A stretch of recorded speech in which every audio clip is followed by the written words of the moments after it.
នេះហើយបងប្អូនសកម្មភាពនារីកសិកម្មនៅតំបន់យ៉ជូបងប្អូន ទោះបីជាតិចប៉ុណ្ណាក៏ដោយក៏ចូលធ្វើការម៉ោង 6 ព្រឹកដែរនៅនេះហើយករណីថាបើថ្ងៃសៅរ៍អាចលើកទៅចូលម៉ោង 7 ឬក៏ម៉ោង 8 ចឹងទៅហើយមួយទៀតនៅពេលដែលតិចខ្លាំងអញ្ចឹងគឺតកែគាត់ដាក់ម៉ាស៊ីនក្តៅនៅក្នុងរោងអញ្ចឹងណាហើយនេះសកម្មភាព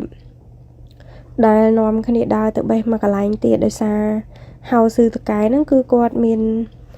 3កន្លែងប៉ុន្តែខែតិចគាត់ដាំតែ2កន្លែងឯងអញ្ចឹងណាអញ្ចឹងបន្លែហ្នឹងគឺត្រូវទៅបេះនៅម្ខាងទៀតនៅរៀងឆ្ងាយដែរអញ្ចឹងដើរ 4-5 នាទីអញ្ចឹងណាហ្នឹងហើយនិយាយទៅនៅក្នុងវីដេអូគឺ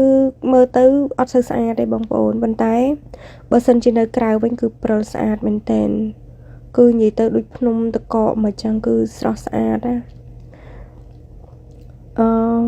ពេលដែលខ្ញុំឃើញព្រិលម្ដងគឺខ្ញុំសប្បាយចិត្តណាប៉ុន្តែខ្ញុំធុញតែម្យ៉ាងគឺត្រជាក់ខ្លាំងចឹងណាតែចូលចិត្តពេលដែលវាធ្លាក់មកគឺវាស្អាតចឹងណាបងប្អូនហើយដើរទៅបេះមកខាងទៀតហ្នឹងគឺ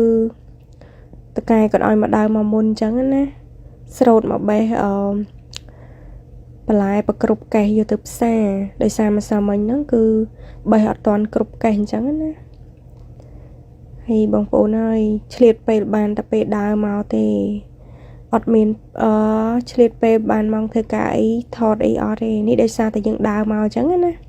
ឆ្លៀតតែពេលយើងដើរហ្នឹងគឺយើងថតទៅអញ្ចឹងណា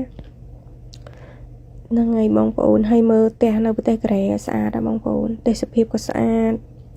ហើយផ្ទះគេនៅនេះទូចទៀតអត់សូវធំហ្មងទេបងប្អូននៅនេះផ្ទះបែបជនបទអញ្ចឹងណានេះផ្ទះពណ៌ខ្មៅហ្នឹងទូចមែនតែចូលទៅក្នុងគឺស្អាតមែនចាមានសិនកដៅម៉ាស៊ីនត្រជាក់អញ្ចឹងណាគេប្រើតាមរដូវកាលហើយនិយាយទៅផ្ទះនៅស្រុកនេះគឺគេអត់សូវធ្វើធំខ្លាំងហ្មងទេអញ្ចឹងណាហើយនេះចាយ2នាក់នេះតបតាចូលធ្វើការបានមួយអាទិត្យជាងឯងដឹងមិនមកទេដឹងនៅបានអត់ទេតែគាត់ថាការងារអត់អីទេអញ្ចឹងណាគាត់អាចធ្វើបានការងារប៉ុណ្ណឹងអញ្ចឹងណាគាត់អាចទទួលយកបានតែគាត់ថាបន្ទប់គេងកន្លែងខ្ញុំហ្នឹងគឺគាត់ចង់នៅបែបបន្ទប់មួយម្នាក់អញ្ចឹងណាគាត់ចង់នៅគ្នា2នាក់ទេចឹងហើយខ្ញុំសង្ឃឹមថាគាត់នៅបានទៅចោះពីព្រោះណាមួយខ្ញុំចិត្តដាច់អាណត្តិទៅផ្ទះដែរអញ្ចឹងណាខ្ញុំទៅផ្ទះប៉ុន្តែគាត់ណាតកែគាត់យកមកវិញមួយខែ2ខែឬក៏យ៉ាងយូរ3ខែខ្ញុំនឹងត្រឡប់មកវិញអញ្ចឹងណាអញ្ចឹងបានពួកគាត់នៅទៅក៏គាត់អាចធ្វើការឲ្យតកែអញ្ចឹងព្រោះអីអត់មានអ្នកបេះបន្លែអញ្ចឹងណាបងប្អូនហើយមានអីទេបងប្អូនគាត់ថាខ្ញុំថតវីដេអូទុកជាអនុស្សាវរីយ៍មើលអញ្ចឹងណាឃើញព្រិលស្អាតទៅចង់ថតចែករំលែកឲ្យបងប្អូនទស្សនាទាំងអស់គ្នាអញ្ចឹងណាមើលបងប្អូនអើយវាស្រែអីហ្នឹងកកអស់ហើយនិយាយទៅអត់មានទឹកទេមានតែតកកអញ្ចឹងណាទឹកអីបើយើងទុកនៅក្រៅហៅស៊ឺអីចឹងទុកនៅក្រៅផ្ទះអីចឹងគឺកកអស់ហើយដូចយើងទុកនៅក្នុងទូទឹកកកអញ្ចឹងណាកន្លែងកកអញ្ចឹងណាហ្នឹងហើយនេះសកម្មភាព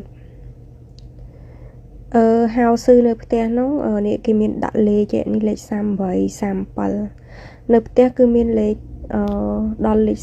30ហ្នឹងហើយនៅកន្លែងជាប់ផ្ទះហ្នឹង30ហៅស៊ឺនៅជាប់ផ្ទះហើយនៅនេះមាន31ដល់